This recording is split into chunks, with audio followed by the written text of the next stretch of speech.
വെഞ്ഞാറമൂട് കൂട്ടക്കൊലക്കേസിൽ പ്രതി അഫ്ഫാനെ വിവിധ സ്ഥലങ്ങളിൽ എത്തിച്ചുള്ള തെളിവെടുപ്പ് പൂർത്തിയായി. കൊലപാതകം നടന്ന വീടുകളിലും ചുറ്റിക വാങ്ങിയ കടയിലും ഉൾപ്പെടെ എത്തിച്ചാണ് പാങ്ങോട് പോലീസ് തെളിവെടുത്തത്. കസ്റ്റഡി കാലാവധി അവസാനിച്ചതോടെ പ്രതിയെ കോടതിയിൽ ഹാജരാക്കി. വിശദവിവരങ്ങൾ കമലേഷ് തെക്കേക്കാട് നൽകും. ആ റിപ്പോർട്ടിലേക്ക്. വ്യാഴാഴ്ചയാണ് ഈ കൂട്ടക്കൊലയുമായി ബന്ധപ്പെട്ട് പ്രതിയായിട്ടുള്ള അഫ്ഫാനെ 3 ദിവസത്തേക്ക് പാങ്ങോട് പോലീസിന്റെ കസ്റ്റഡിയിൽ നെടുമങ്ങാട് കോടതി വിട്ടു നൽകിയത്. അതിന് തൊട്ട് പിന്നാലെ തന്നെ ഈ കൊലപാതകം നടന്ന 2 വീടുകളിലുമായി തെളിവെടുപ്പ് പൂർത്തിയാക്കി.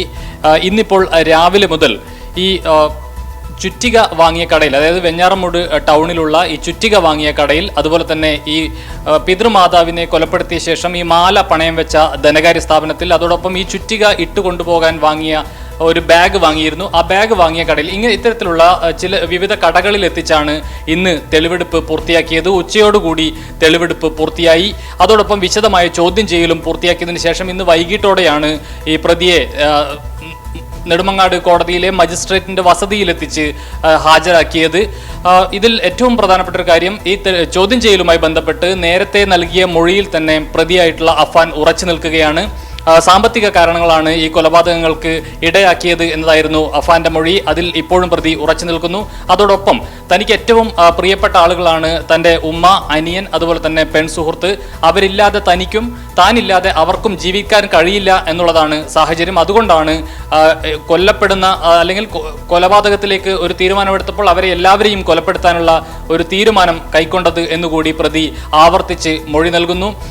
മറ്റൊരു പ്രധാനപ്പെട്ട കാര്യം, ഈ കൊലപാതകത്തിലേക്ക് നയിച്ച ആ കാരണങ്ങൾ ചൂണ്ടിക്കാട്ടുന്നതിനൊപ്പം തന്നെ ഈ മറ്റ് ആളുകളെ, അതായത് ഈ പിതൃമാതാവ്, അതുപോലെ തന്നെ പിതൃ സഹോദരനും ഭാര്യയും, ഇവരെ വൈരാഗ്യത്തിന്റെ പേരിലാണ് അല്ലെങ്കിൽ മറ്റ് കാരണങ്ങൾ കൊണ്ട് നേരത്തെ ഏതെങ്കിലും തരത്തിൽ സഹായിക്കാൻ കഴിയുമോ എന്നൊരു കാര്യങ്ങൾ പറഞ്ഞിരുന്നു. സഹായിക്കാമെന്ന് ഇവർ ഏറ്റിരുന്നു. പക്ഷേ ഒരു പ്രധാനപ്പെട്ട ഒരു ഘട്ടത്തിലെത്തിയപ്പോൾ സഹായിക്കാൻ ഇവർ വിമുഖത കാട്ടി. ആ വൈരാഗ്യത്തിലാണ് മറ്റുള്ളവരെ കൊലപ്പെടുത്തിയത് എന്നതാണ് പ്രതി നൽകിയിട്ടുള്ള മൊഴി. ഏതായാലും വിശദമായ മൊഴി പാങ്ങോട് പോലീസ് രേഖപ്പെടുത്തിയിട്ടുണ്ട്. അതോടൊപ്പം പാങ്ങോട് പോലീസിന്റെ തെളിവെടുപ്പും പൂർത്തിയായിട്ടുണ്ട്.